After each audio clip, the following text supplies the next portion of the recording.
গতকাল কুচবিহারের ADJ first court একটা judgement দিয়েছেন। সেই জাজমেন্টে শীতলকুচি গ্যাংরেপ কেসের জাজমেন্ট, সেই জাজমেন্টে যে তিনজন আসামি ছিল সেই তিনজন আসামি 376D আইপিসি ধারা অনুসারে তাদেরকে 25 বছরের যাবজ্জীবন কারাদণ্ড দেওয়া হয়েছে। তো কেসটি হয়েছিল 2021 সালে 21শে ডিসেম্বর শীতলকুচি থানা। ঘটনাটি সেই 2021 সালে হয়েছে। সেখানে যে ভিকটিম মহিলা ছিলেন, ওই মহিলা শীতলকুচির বাসিন্দা। উনি তখন কলেজের দিকে যাচ্ছিলেন। সেই সময় যাওয়ার সময় দুজন অ্যাকিউজড জামির হোসেন এবং ফিরোজ আলম গাড়িতে করে আসে এবং মহিলাটাকে বলে যে আমি তোমাকে কলেজে ছেড়ে দেবো।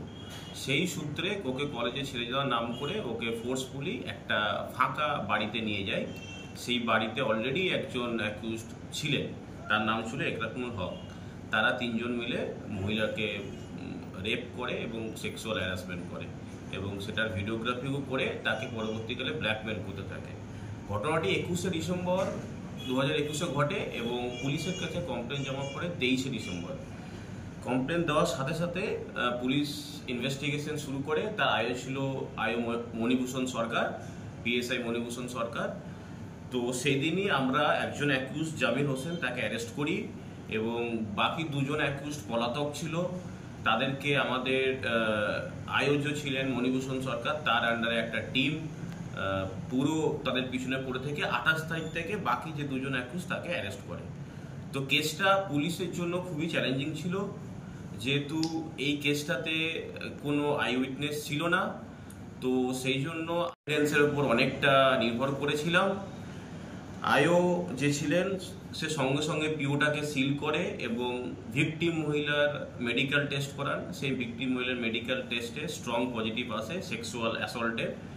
তারপরে আমরা ফরেন্সিক টিম ডেকে নিয়ে আসি। ফরেন্সিক টিম ডেকে পিওটাকে সার্চ করা হয়। ওখান থেকে বিভিন্ন এভিডেন্স আমরা পাই, যেমন পিউবিক হেয়ার, সেখান থেকে আমরা ব্লাড স্টেন পাই খাটের মধ্যে, এবং যে গাড়িটা করে নিয়ে যাওয়া হয়েছিল সেই গাড়ির সিটের মধ্যেও আমরা ব্লাড স্টেন পাই। সমস্ত স্যাম্পেল আমরা পাঠাই ফরেন্সিক ল্যাবরেটরিতে। এছাড়াও আমরা এই স্পেসিফিক কেসটাতে ডিএনএ প্রোফাইলিং করে থাকি। ডিএনএ প্রোফাইলিং করে অ্যাকিউজডের সাথে ভ্যাজাইনাল সোয়াবের সাথে আমরা অ্যাকিউজডের যে ডিএনএ সেটা ম্যাচ করি।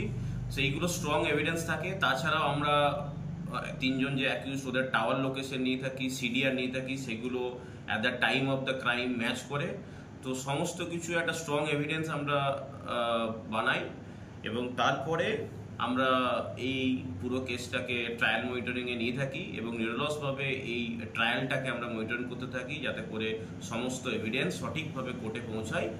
এবং এত কিছু করার পরে আমরা গতকাল এই কেসটা শুনানি কমপ্লিট হয় এবং সেখানে তিনজন অ্যাকিউজডকেই 376D ধারাতে পানিশমেন্ট দেওয়া হয় এবং 25 বছরের সশ্রম কারাদণ্ড হয়। তার সাথে 1 লাখ টাকার ফাইন তাদেরকে দেওয়া হয়। সেক্ষেত্রে যদি তারা না দিতে পারে তাহলে কোর্টের রায় হচ্ছে আরো 1 বছর সশ্রম কারাদণ্ড এক্সট্রা হবে। যেটা জানা যাচ্ছে, প্রথমেই আমরা যেদিন কমপ্লেনটা জমা পড়ে সেই দিনেই আমরা একটা অ্যাকিউজনকে জামির হোসেনকে অ্যারেস্ট করে নিই। বাকি দুজন পলাতক ছিল, আমরা তাদেরকে টাওয়ার লোকেশন ধরে তাদেরকে ট্রেস করি। সে প্রথমে শিলিগুড়ি যায়, শিলিগুড়ি থেকে কলকাতা যায়, কলকাতা থেকে আবার শিলিগুড়ি ফিরে আসে এবং তারপরে জামালদার উছল পুকুরির কাছে ওরা বাংলাদেশ বর্ডারের থ্রুতে বাংলাদেশ যাওয়ার প্ল্যানিং করেছিল।